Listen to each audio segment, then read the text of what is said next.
For Creamer Media's Polity Mtabi Madiba, award-winning author and screenwriter Helena Kriel discusses her memoir titled Meditating with Rhinos. Your memoir takes the reader through heartbreak and loss in all forms and tells a story of personal strength, the power of meditation, and the beauty of rhinos. Can you give us some history into your life from living in the US to moving back to South Africa and how you got involved with the rhinos? Well, what happened was I'm South African, and I was working and living in South Africa, and then just decided to embark on an American adventure and hope to make things work for myself there. And I was very lucky that within 7 months of getting to the US, I won a award, a Steven Spielberg award that opened every single door for me. It was just kind of this dream that happened. And I became a working Hollywood writer very quickly. And so I had a lot of projects to choose from. It was a very dynamic and creative life. And at the same time, as a sort of a big romantic, I was sort of, wishing for the beautiful romantic dream, which also happened. And I met and married the person that I considered to be the one, as I call him in my book. And then everything, as it does in good stories, and life's always a good story, went totally belly up. And Hollywood went through a strike and I lost all my work overnight. And I discovered that the man that I thought was the one that I would be with forever actually was not. So I had to get out of there, which I did. And it brought about a sort of a real crisis of belonging, I'll call it, because first of all, I was far from home. Second of all, the person that I thought I belonged with, I realized that I didn't. So it just seemed to me that a good thing to do was to go back to South Africa, where I'm from, where my roots are, and just sort of, get my breath, get my feet back on South African soil, and, just sort of gather myself, I guess. And I hadn't been back in South Africa for more than 2 weeks when my sister said to me that she was going to go and volunteer with animals at a wildlife sanctuary near the Kruger. So I'm an animal lover, and I thought it'll be a great way to get out of my head. And I packed bags with my sister and we headed north and we followed these crazy directions. And we got up north and the road got sort of bumpier and the trees got thornier and we got further and further away from everything. And I kept thinking, what animals are at the end of this road and who the heck lives so far from anything?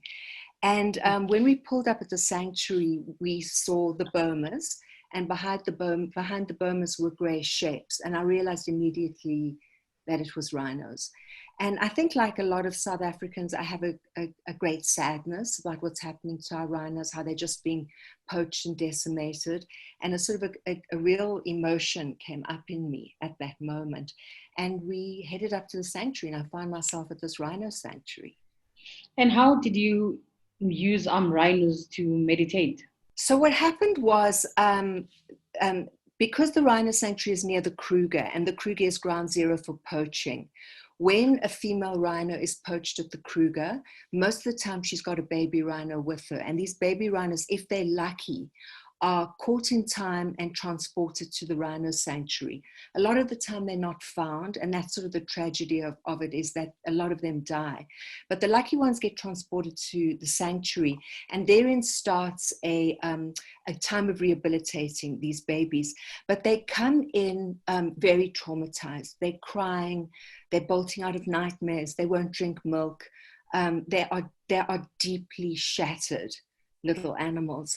And we had a morning meeting, and Petronelle Nivot, who runs the sanctuary, came into the meeting and she said, we've got a crisis on our hands. A little baby came in last night. He's super traumatized. He was in the bush for a week before they found him. He drank his mother's blood to stay alive. And he's bolting out of nightmares. He's smashed the wooden crate that we put him in to smithereens. We've had to put him in a night pen. We need a very deep silence around the night pen. We can't have talking, we can't have cars, we can't have wheelbarrows, we can't have the radio, nothing, quiet. And something made me pipe up, I meditate. Would it help this rhino at all if I sit on the other side of the night pen door and just meditate, because obviously meditation is an energetic frequency. I've done it in my adult life. It's been scientifically proven the benefits of it. And it shows that it changes energy, it changes vibration. So I thought, we've got nothing to lose. Let me sit on the other side of the night pen door and meditate and see what happens. So Petronelle sort of looked at me and she said, why don't we try it? So that's what I did. I showed up. She was going to meet me there, but then she got sucked into another problem with another rhino. So I found myself alone. And I thought, okay, I'm not going to wait for her to show up. I'm just going to sit and I'm going to meditate. I'm going to do what I came to do. So I literally sat on the wooden steps outside the night pen, and I closed my eyes and I started meditating.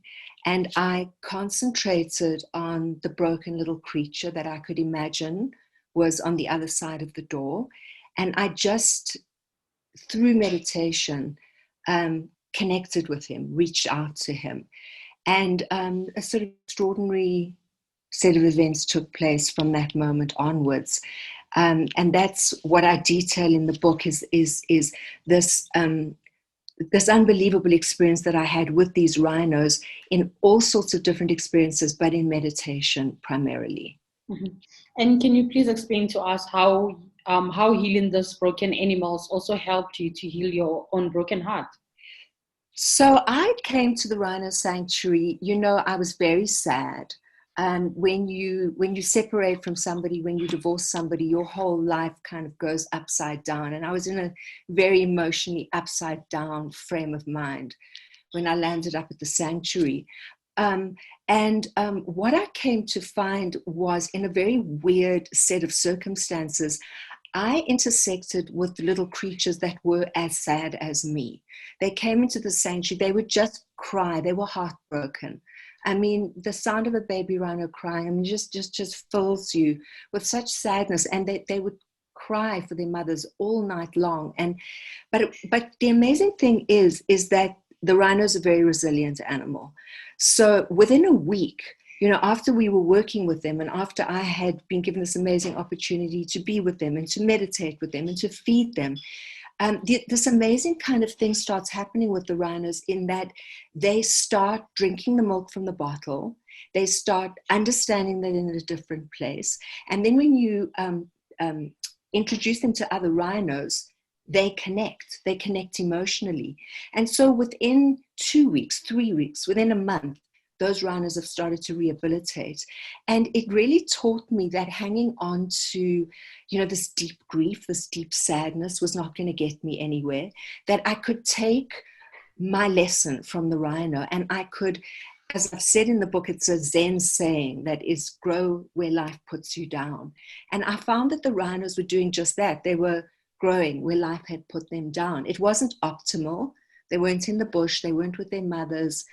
They weren't in a natural environment. They were in a sanctuary, but they were finding their way. They were making friends. They were rehabilitating profoundly. And I took a cue from them, and I started myself to accept where I was and to start moving forward in a productive way. And tell us more about your love for animals. When did it begin? I was very lucky that my mother was an animal lover. So she would take us, when we had holidays, she would take us into the bush, into nature. So we would either go into the game reserve or we would go into mountains.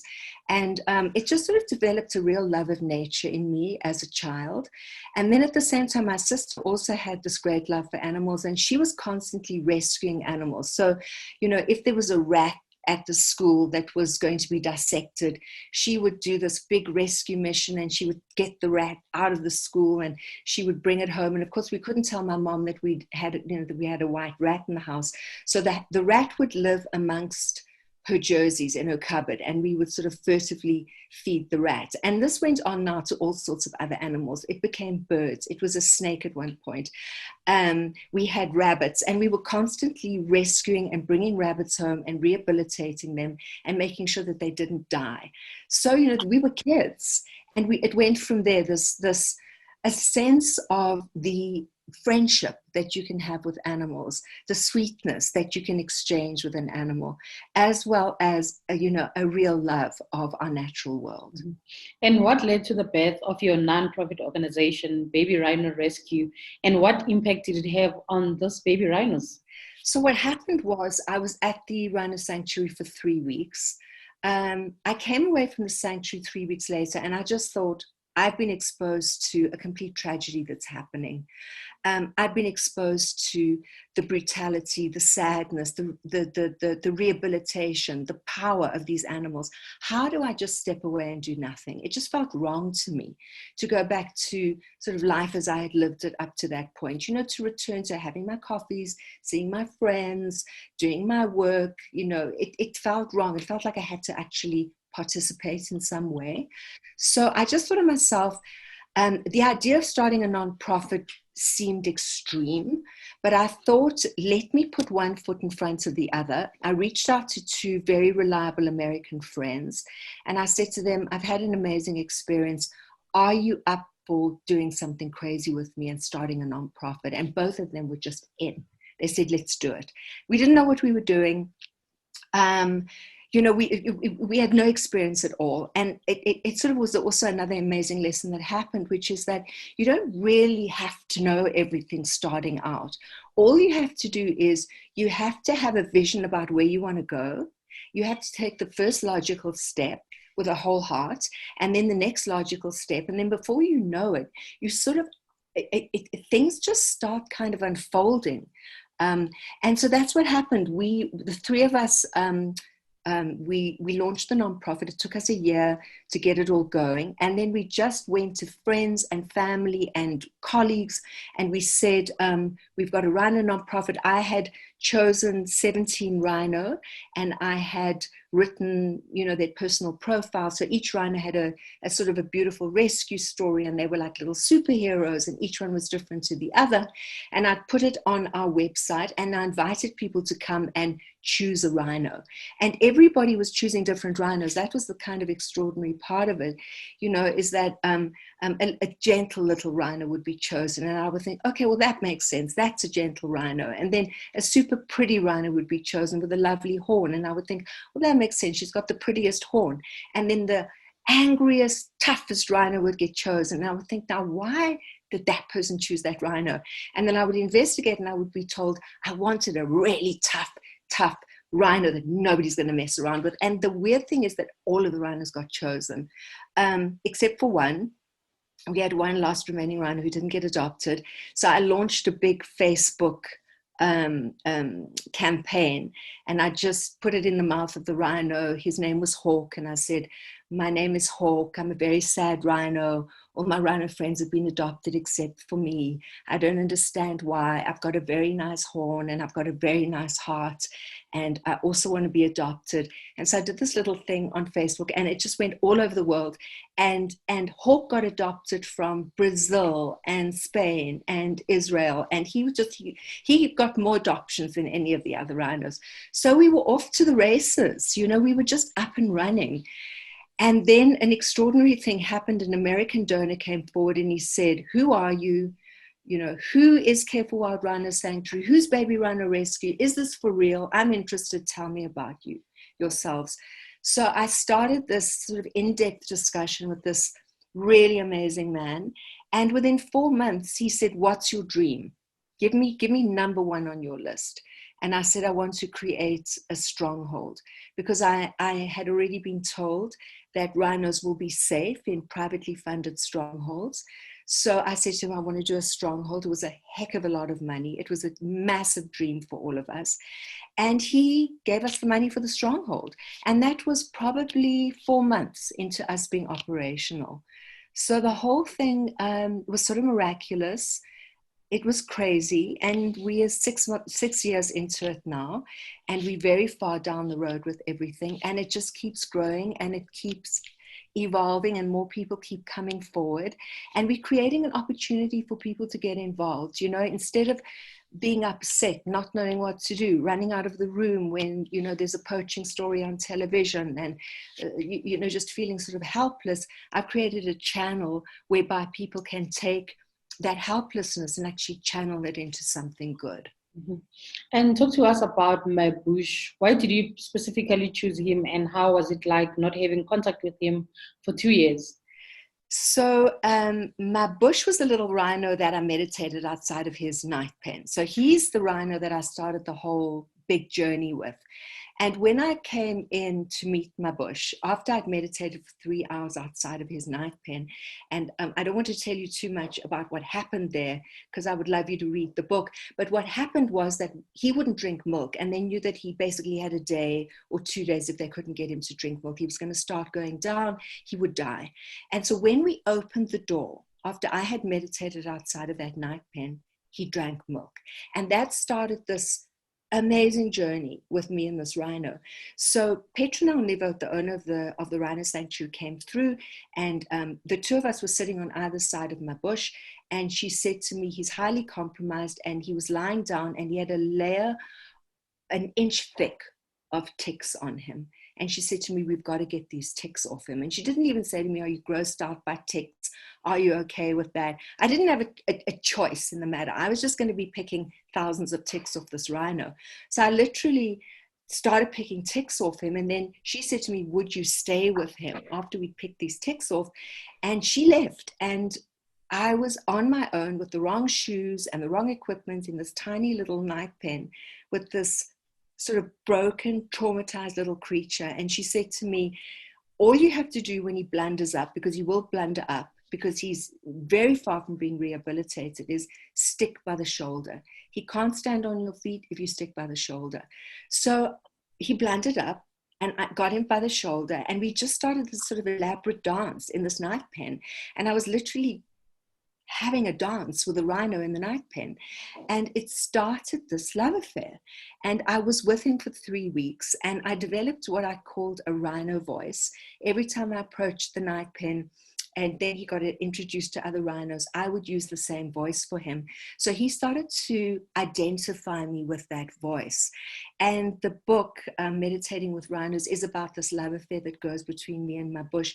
And I had a number of different experiences. One was so completely extraordinary. He wasn't being accepted by the other rhinos, which was very sad for me. And I wanted to try and do something to make him feel better. And I reached out to him with such love for this little guy, with such respect for him. And I connected with him, and this sort of crazy love, this heat passed between us. It's sort of a chapter that I've written in the book, and it cemented me for him. And it definitely cemented, of course, him for me. And so when I would return to the sanctuary, it didn't matter if it was 3 weeks had passed. I used the voice, my bush would listen, and he would come running to see where I was. I got back then 9 months later.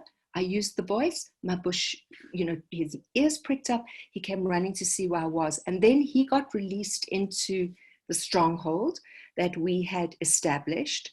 And 3 years went by, and I only saw my bush out of, a car. I mean, I had no access to him. He was now a completely wild rhino. And then I had to go into the stronghold with Petronel to release some rhinos into the stronghold. And this unbelievable thing took place. I saw these rhinos materializing from the very far end of the stronghold. I didn't know who they were, but they just got closer and closer until eventually they were standing right in front of me. And the middle one was my bush. And he put his head into the concave of my stomach. And I said to Petronel, is this my bush? And she said, of course, it's your boy. And there he was again. And this is after 3.5 years of having no contact with him. Mm-hmm. And what is the difference between black and white rhinos, and which ones are mostly targeted by poachers? So they're both targeted. They're very different creatures. They look different. They behave differently. A white rhino has a wide mouth. That's what's called, it's sort of veit, was the Afrikaans word for wide, and that's why they got called white. They're not actually white at all. And so the white rhino is like a lawnmower, and it grazes along the ground. The black rhino looks like it's sort of got a turtle mouth. It's sort of its mouth curves over like that, and it looks a little bit like a turtle. And so the black rhino browses from trees. So that they browse completely differently. And as a result of that, the black rhino lands up in the thickets. And so it's a very skittish rhino. When you're feeding a white rhino, they've got a lot of patience, and they can accommodate noise, etc. A black rhino can't accommodate any noise. I mean, you've got to be so quiet when you feed a black rhino. And black rhinos are also extremely aggressive. So, you can't get too close to you can't get close to a black rhino at all. Whereas with a white rhino, you can get close to it. Poachers target both of them.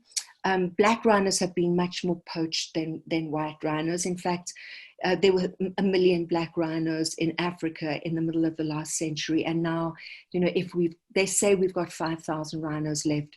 If we've got 500 rhinos left, it's a lot. So you can see how badly they've been poached out. And now, because there's so few black rhinos to poach, white rhinos are the ones that are being so badly poached. And white rhinos are also in an extreme state of distress. And they say that there are 20,000 white rhinos left in the country. We've probably got 8,000 white rhinos left. And the number of South African rhinos killed by poachers fell by half in the first 6 months of this year, partly helped by the national lockdown. What more do you think ought to be done to minimize killing of rhinos? South Africans have to take it on, speak out, and just say this is not acceptable for us. The rhinos are a national treasure. They bring money into the country. They provide jobs. They also do an incredible thing of managing the bush. The bush is stronger when the rhino is present in it. So as South Africans, we have to speak out. We have to let our voices be heard. This is not okay. If the rhino is lost from the big five, what are people going to come for the big four? I don't think as many. So many jobs are going to be lost. That's the first thing. So we have to speak out. We have to just say this isn't work. That's the first thing. The second thing is, I think if everybody just does something, and the something can be small. It can be donating 100 Rand. It can be, or it can be big. Donating more than that. It can be finding a rhino organization that you trust, that seems good, and saying, I'm here, what can I do? Help me to find a way that I can help you guys. I feel as if we all work together, we will make a difference, we will make an impact. And they say, and it's true, that if we don't do something about it, the rhinos have got 6 years left. I mean, if you think about it, 6 years left, that's nothing. So how can we let that happen? My organization is just doing a number of different things. I mean, we're providing dogs and horses and weapons and guards and strongholds and cameras and drones and strongholds. I mean, it just goes on and on.